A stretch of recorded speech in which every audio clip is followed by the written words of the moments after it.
Let's give you an update on where we are. To use an overused term, we are cautiously optimistic that we are slowing the infection rate. That's what the numbers say. That's what the data suggests to us. Change in total hospitalizations is down, not relative to yesterday, but when it's averaged, the 3-day average on the hospitalizations, you see a dramatic decline in those numbers, and that's obviously very good news. Change in ICU admissions is actually a negative number for the first time since we started this intense journey. That means there are fewer people in the intensive care unit statewide than there were.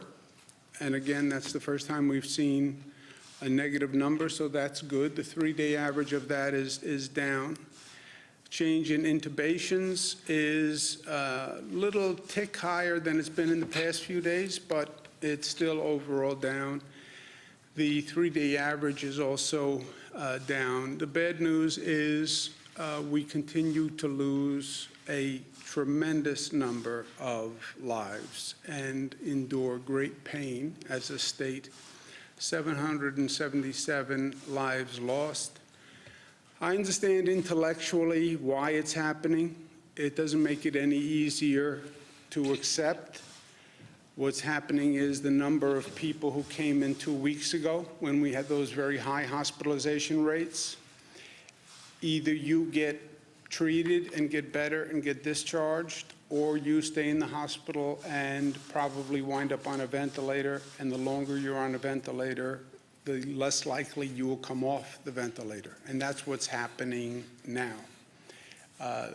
These lives lost are people who came in at that height hospitalization period, and we're losing them. The number is lower than yesterday for those who can take solace in that fact. As someone who searches for solace in all this grief, the leveling off of the number of lives lost is a somewhat hopeful sign. The number of total lives lost, 7,844. For people, just to put this in perspective, I lived through 9/11, as many New Yorkers did, or of somewhat advanced age. And I believe 9/11 was the worst situation that I was going to deal with in my lifetime. And to put it in perspective, 2,753 people lost their lives on 9/11. We're at 7,844. So in terms of lives lost, that this situation should exceed 9/11 is still beyond my capacity to fully appreciate, to tell you the truth. We've been watching a spread to the suburban communities around New York City, Nassau, Suffolk, Westchester, Rockland. That seems to have stabilized. We have a couple of hot spots in Suffolk County that we're watching. But overall, we've been very aggressive in the suburban communities in jumping on those hot spots, and the percentage of growth in upstate New York and the suburban areas around New York City has basically been stabilized and flat, so that's good news too.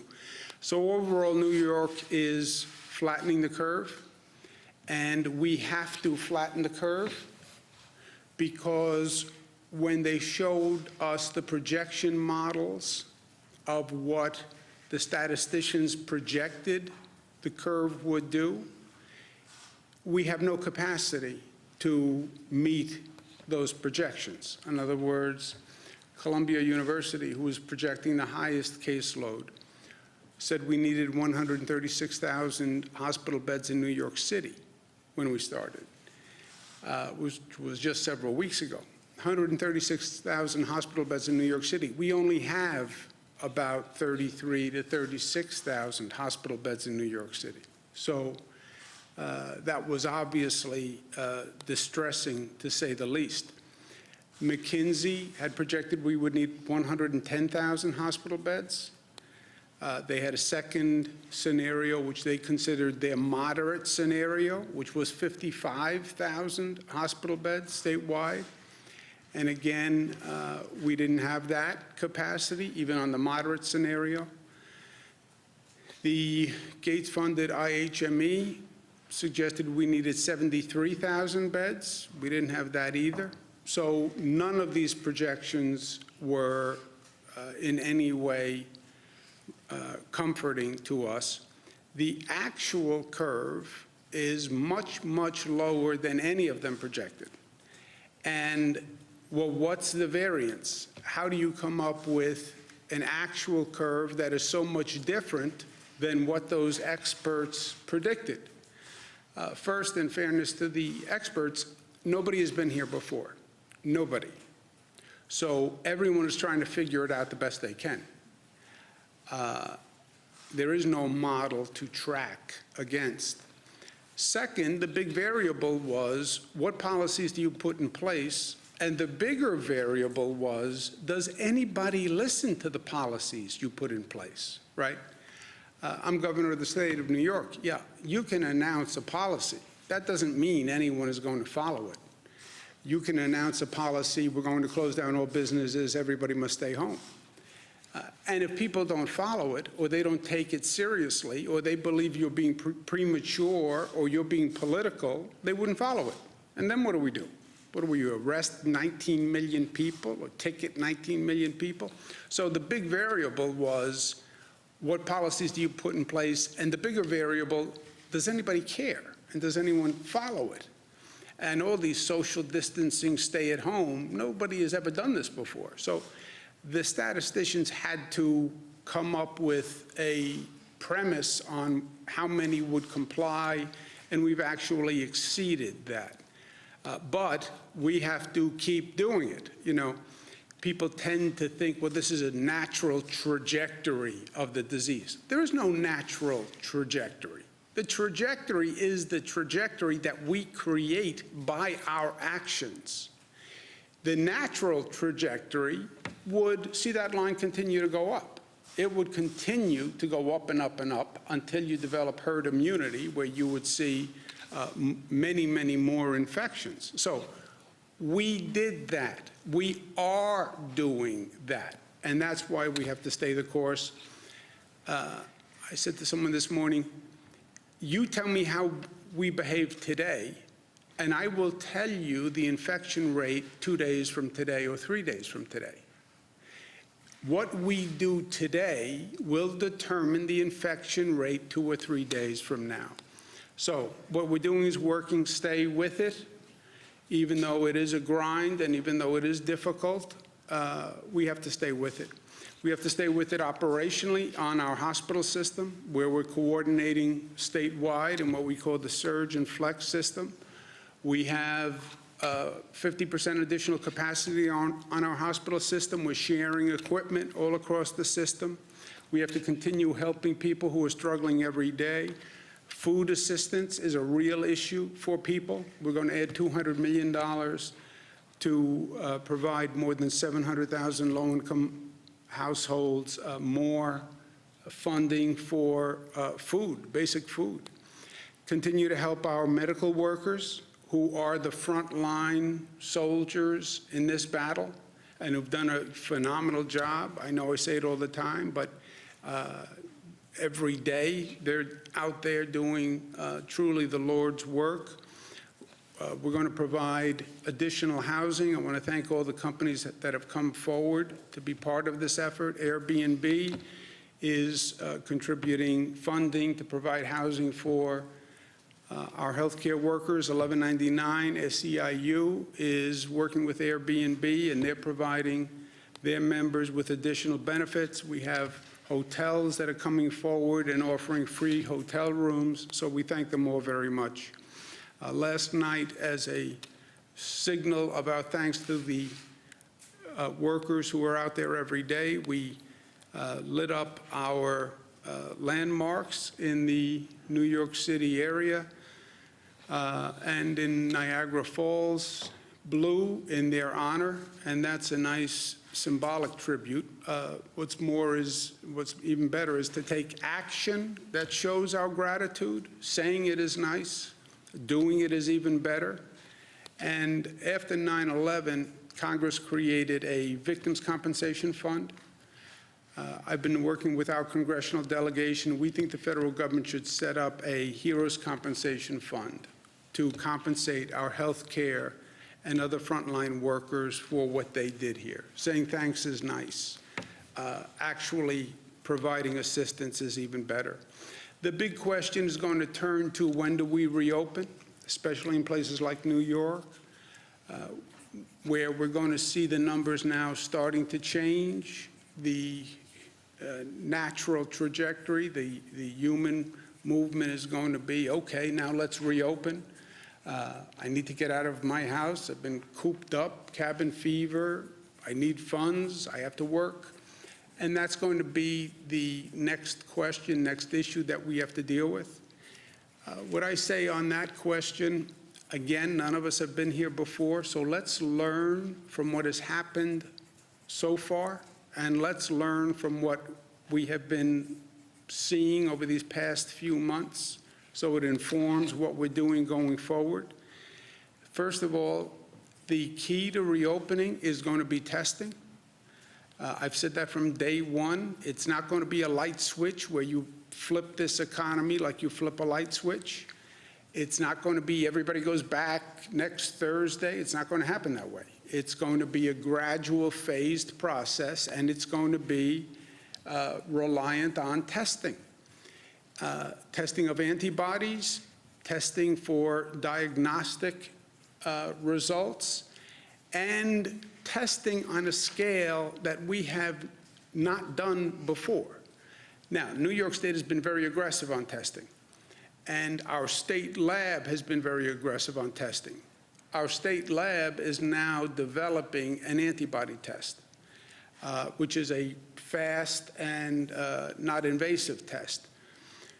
Right now, the State Department of Health can do 300 tests a day. By next Friday, they'll be able to do 1,000 tests, 2,000 tests the following week. That's great. Sounds like a lot, but 2,000 tests are still a drop in the bucket.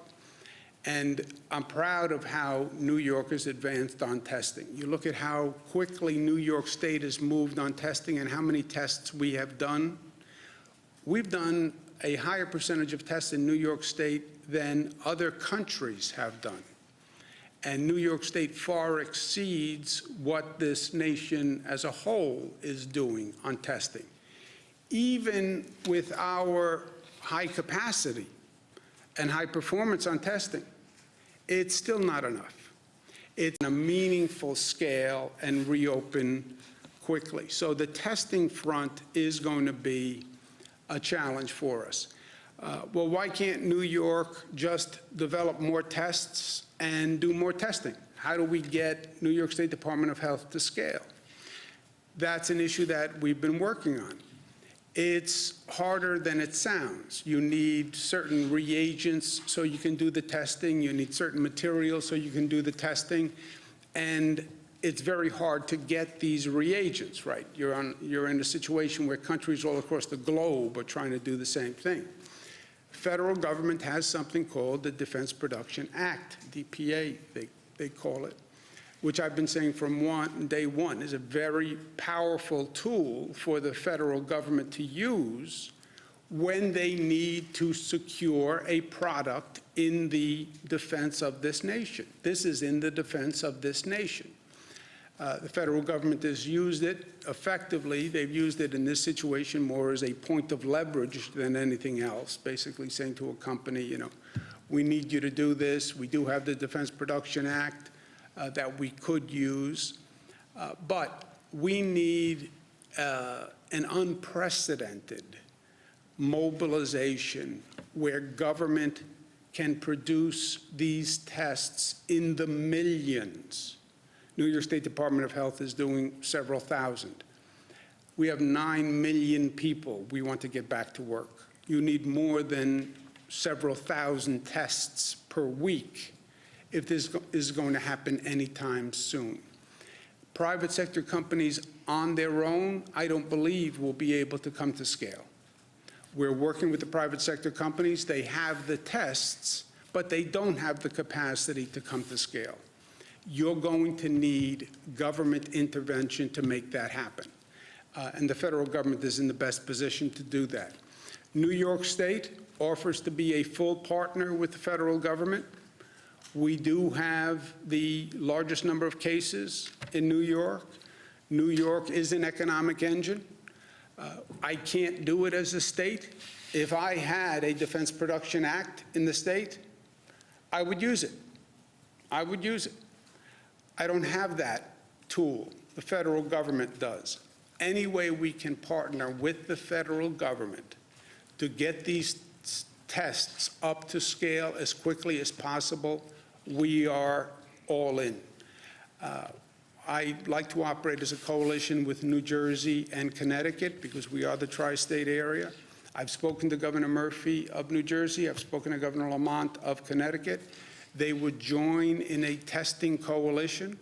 So I asked the federal government if you are willing to step in and use the federal powers. New York State, New Jersey, and Connecticut would partner with the federal government, and let's get the testing up to scale quickly so we can start to build that bridge to reopening the economy. Second, on reopening, you need a federal stimulus bill. You need a federal stimulus bill. They've passed a couple already, but you need a fair federal stimulus bill that is not a political pork barrel bill, right? You know where the cases are. You know where the need is. I understand the political dynamics of the U.S. Senate, but this is not a time to be passing bills that really are to make sure your home state gets enough funding. That's not what this is about. This is about helping the country come back and focusing on the need. When I say the bills were unfair to New York, the past bills, it's not because I'm just advocating for New York. Look at the need. Look at where the cases are.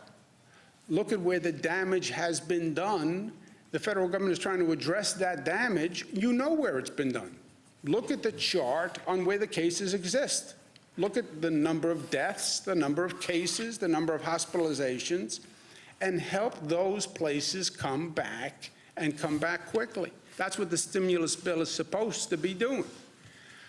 Also, let's make sure we're learning from what we just went through and are going through, okay? Because there are lessons that I think we all should be aware of over the past few months. And before you take a step forward, let's make sure we know what we're stepping into. A question that I've had from day one, and when you look back at this,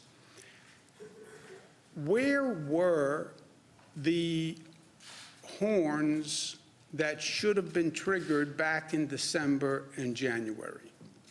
Where were the warning signs? Who was supposed to blow the whistle? The president has asked this question, and I think he's right. The president's answer is the World Health Organization should have been blowing the whistle. I don't know enough to know if that's right or wrong, but I know the question is right. And sometimes the question is more important than the answer. How did this happen? I mean, I still want to know how this happened, because the warning signs were there. And if you don't know the answer, then how do you know it's not going to happen again, right? Fool me once. January, you go back and look at the headlines in January, and you see questions, and you see warnings. Now, they were all over the map, but we saw what was happening in Asia.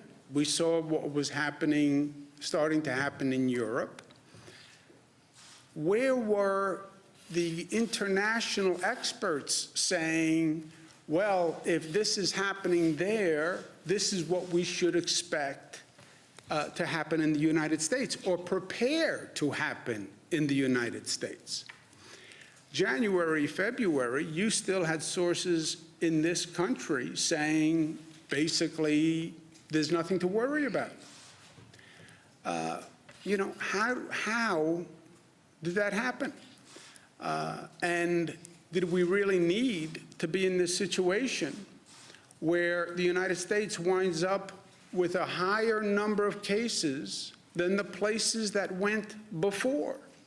We sat here and we watched China. China winds up having 84,000 cases. We wind up having 474,000 cases. I mean, how does that happen? We saw South Korea. They wind up with 10,000 cases. Italy, where we saw a collapse of the whole health system, winds up with 143,000 cases. I raised the question because the answer, again, is less important than the question. But before we move forward, let's make sure we're not repeating the same mistake that we made, right? George Santayana. Those who do not remember the past are condemned to repeat it. I don't want to repeat what we just repeated, what we just went through over this past month. So what are the relevant questions? Is there going to be a second wave? Let's look at the countries that have gone through this reopening process, and what can we learn from them, right? Well, we have to start to reopen. Let's look at what the other countries who have gone before us, what they did, what worked, and what didn't work. And when you take just a cursory review, you see caution signs. Hong Kong appeared to have the virus under control. They let its guard down. The virus came back. Hong Kong recorded the biggest rise in cases and a new wave of infections. Is that true? Could it happen here? Article yesterday, Italy has seen a bump in the number of cases. You know, before we take a step, make sure we are more informed and more aware than we were in the past. They're talking about a second wave for Singapore. You go back and you look at the 1918 flu epidemic. That was over 10 months. There was a first wave. There was a second wave. The second wave was worse than the first wave because the virus mutated. Third peak, and the whole experience was 10 months. Well, is there any extrapolation to where we are today? I don't know the answers. This is not what I do. It's not what a state does. But we know the questions, and we should have the questions answered before we take a step forward. Because, yes, no one has been here before.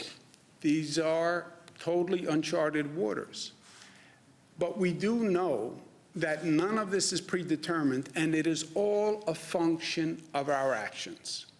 We are in total control of our destiny here. What we do will affect literally life and death for hundreds of people. So where do we go from here? Excuse me. First, keep doing what we're doing. Stay home, because that works. We are flattening the curve. We must continue to flatten the curve. We have to get testing to scale. That is an entirely new exercise. It's something we still haven't done well in this country. And we need both diagnostic testing and antibody testing. And we need millions and millions of them. And we need them in a matter of weeks, not months. We have to be more prepared as a nation. We should never go through this scramble that we went through with states competing against other states to buy masks from China. I mean, we should just never have been here in the first place, but certainly we should never be here again. And then let's make sure we study the waters ahead and proceed with caution before we set off on the next journey. And when we talk about reopening, let's study the data and let's look at what has happened around the world and let's make sure the best health minds in the country are giving us their best advice. How do we go forward? We stay New York tough. New York tough means more than just tough. It means discipline, means unified, means loving, and it means smart. And now is the time to be smart, and now more than ever. And that's what it means to be New York tough, and we are. Questions? Hospitals currently being used to their fullest potential, and how long will they stay up and running? You should have stayed with it, Bernadette. You had it for a second. You had it for the first 10 seconds. It was all you. I'm sorry? Are temporary hospitals currently being used to their full potential, and how long will they stay up and running? The temporary hospitals are an overflow relief capacity valve. I showed you the projections, which all called for a multiple number of hospital beds than we have. We took our 53,000 beds, we raised it to 90,000 beds, and then we created, that still isn't enough by some of these projection models.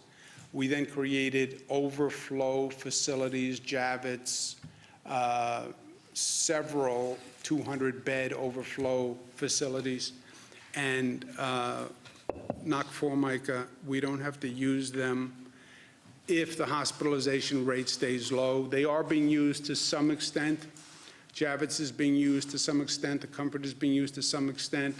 I've said to the hospitals a number of times, if you need relief, we have it.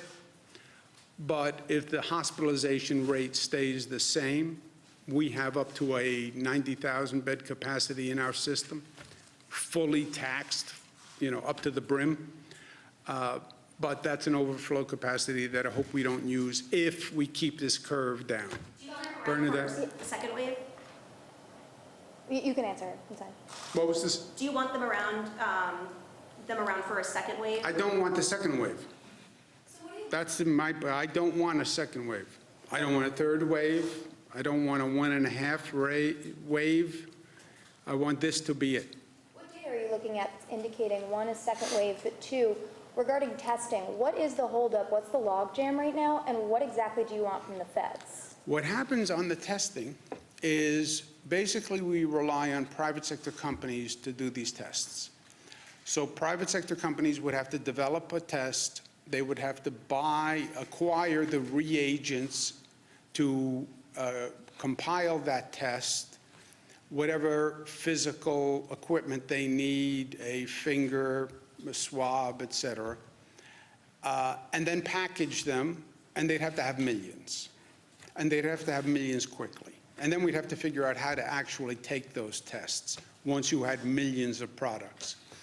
We've been working with labs. We've been working with suppliers. That is much easier said than done. We haven't found a private sector company that can come up to scale that quickly. They can't get the reagents. They're not equipped. We said a few days ago, we asked private sector companies to come forward that we would invest with them to develop capacity and scale. But I don't believe it happens without a significant partnership with government, where government comes in and says, I'm going to fund this, we're going to do it up to scale, we're going to form a coalition, we're going to form a consortium, we're going to put together the New York State Department of Health with the Connecticut and New Jersey Departments of Health. We're going to acquire the reagents from other countries. I don't even know that you can get all the supplies in this country. So it's not an art form per se. We have the test. There are private companies that have the test. The art form is coming up to scale that quickly. It's the mobilization, the creation of the operation that can make millions and millions of tests, right? You could use 10 million tests in New York tomorrow, just on the going back to work. By the way, I would love to see people before they go into a nursing home in the new normal. Before you start visiting people in a nursing home, you take a rapid test at the front door, and you get the results in 20 minutes before you walk in to visit someone. Healthcare workers, test them all. But that's millions of tests.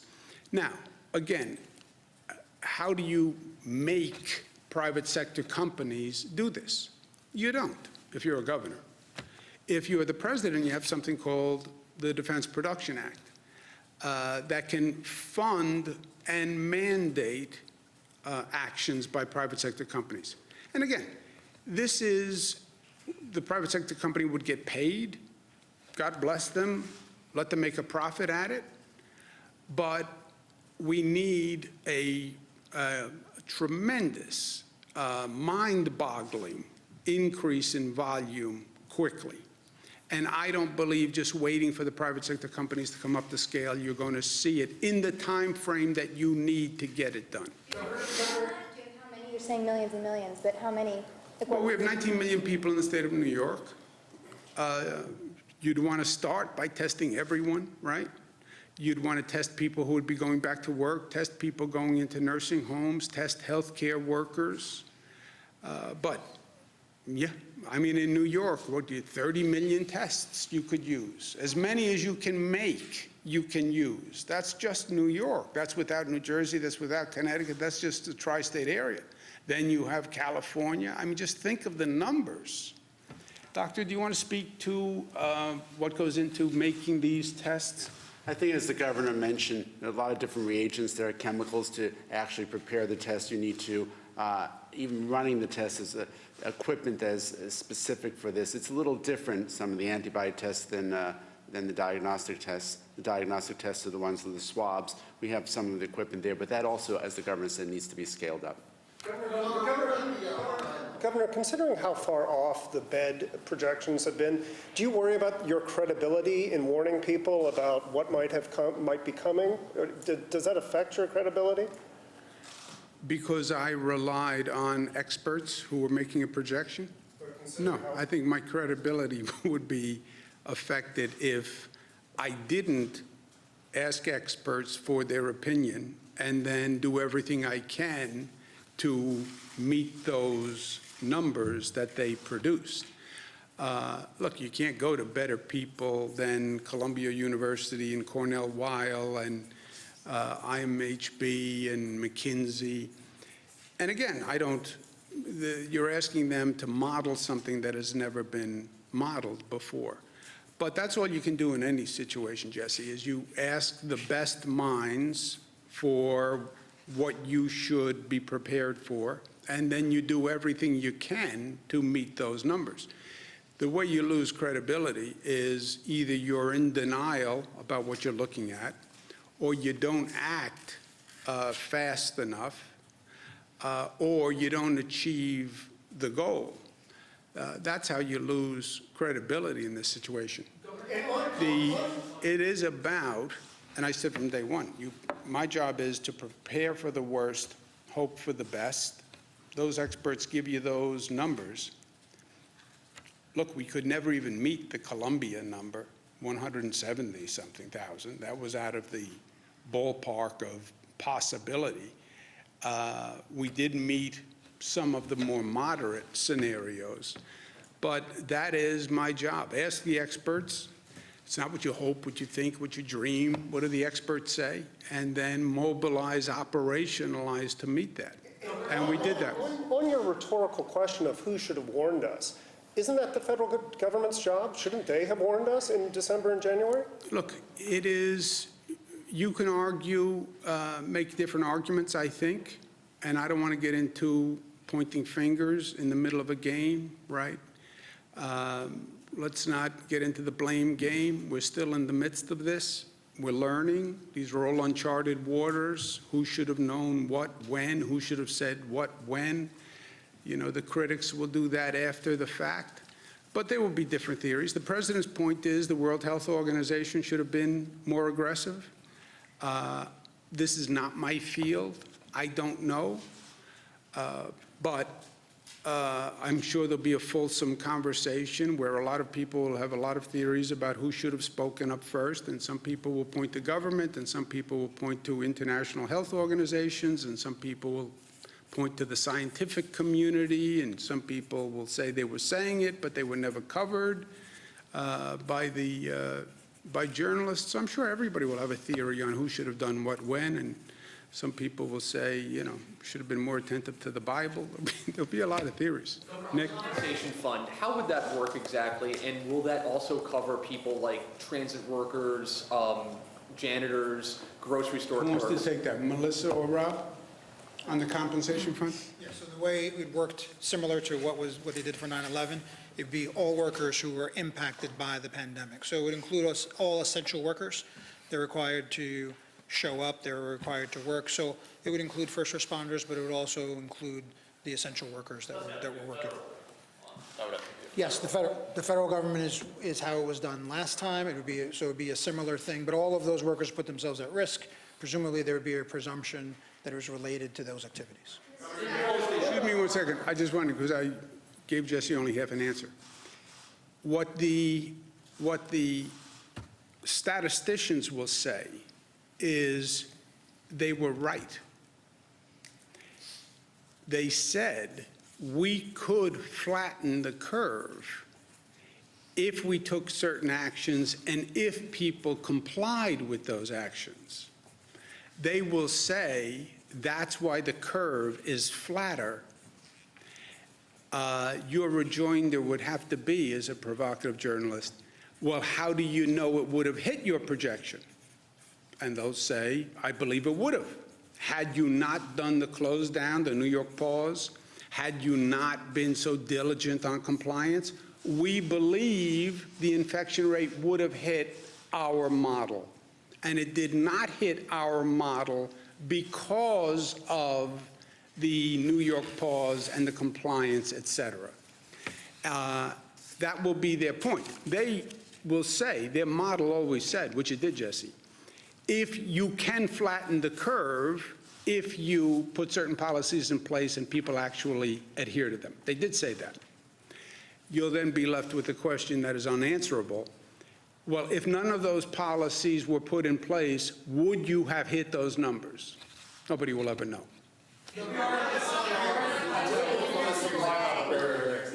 Governor, what's the status of the PPE and ventilators? Is the state still trying to acquire more of that? We're okay right now. We're okay. So we're not trying to get more PPE? Or Well, PPE you need every day. We have a stockpile where we are now relatively comfortable. Remember what we're saying to these hospitals. They're all uncomfortable. If you ask any hospital, do you have enough PPE, they will say no. It's like asking a budget director, does he have enough revenue? They will never say yes. And these hospitals are accustomed to having 1 month or 2 month stockpile. They're now looking at several days of stockpile. So they are all uncomfortable. But we only have several days for any hospital. And we do have several days for every hospital. And we do have a supply that's coming in. So compared to how we have been operating on this new dire circumstances, we are relatively comfortable with ventilators and PPE if, big I, big F, if the hospitalization rate stays down, which will only happen if we continue to do what we need to do. Can I just, sorry, just one Excuse me second. one If I second. could just make one caveat, Josefa. There are certain hospitals that we get anecdotal reports on that are continuing to operate under the crisis conservation guidelines on PPE, where they ask people to wear PPE for days at a time versus what the ordinary protocol is. And as we're hearing those reports, we are reaching out to the hospitals and making sure they have the supply that they need so they don't have to operate that way. Excuse me one second. Just Melissa's point is well taken. Every day we have a call with all the hospitals, and every day they tell us if they need something that day. And whatever they need that day, we get them. So we do it on a daily basis right now. Golf courses, the decision to close golf courses yesterday, what was the rationale for that? And like, could people still walk on the golf courses? Can they take out a few clubs? I mean, what's the? What are the full requirements on golf courses? Joe Spector wants to know, being he's a golfer. Who knows the full? Can you walk on a course with clubs if you don't hit a ball? It's a good question. It's a highly, we're going to have to litigate it. Joe wants to know, can he walk the course with clubs if he's not hitting the ball? There's no golfing, it's an extension of, there's no basketball, there's no tennis, there's no any of these things. We're encouraging people to stay home to the extent that people are getting out and doing exercise. We don't want there to be a situation where there's caddies, where there's group activity. If you're golfing, there's not just two people golfing, there's someone running the golf course, and it's counter to the other messages that we're sending. So yes, ESD made the decision to close golf I courses. would argue, if I were you, I would say I'm hiking the golf course. Hiking, but you could maybe, you know. You could say I'm hiking the golf course, because hiking is allowed. So I would say I'm hiking the golf course. That'll stymie them, Joe. Yeah, Nick? Hard Island. We heard a lot about, well, there's way more bodies being buried at Hard Island than there have been in the past. What do you know about Hard Island? Do you know if any COVID-19 positive people have been buried there? I know Hard Island. I know nothing about Hard Island and burial of COVID people. Is that something you would be briefed on or you would find out about? I'm normally not briefed on Hard Island, but I can inquire for you and we'll get back to you. About the unemployment piece. Let's do someone who hasn't asked the question. How is the antibody test administered that you're working on right now? Sure. So right now, it's a blood test, just like any other blood test, but we're working on a way to do a finger stick or a heel stick, very much like we do newborn screening tests, and use that blood spot as a test. How much longer will New York be losing 800 people a day? And how many people does it look like we're going to be losing now? The projections suggest, well, first, we didn't lose 800 people today, right? 777. The healthcare, what they have done in healthcare in this state is amazing. And the numbers of loss are staggering. The numbers of lives they saved are also just staggering. They've saved tens of thousands of lives, right? We hope that we have seen the worst. We don't know because the infection rate is purely in our control. You tell me what New Yorkers do today. I will tell you what happens to the infection rate in 2 days and 3 days. And we are in control of how many people die. We are all in control of that. It is a consequence of the actions that we take. We will determine how many people live and die. Let's think of it that way.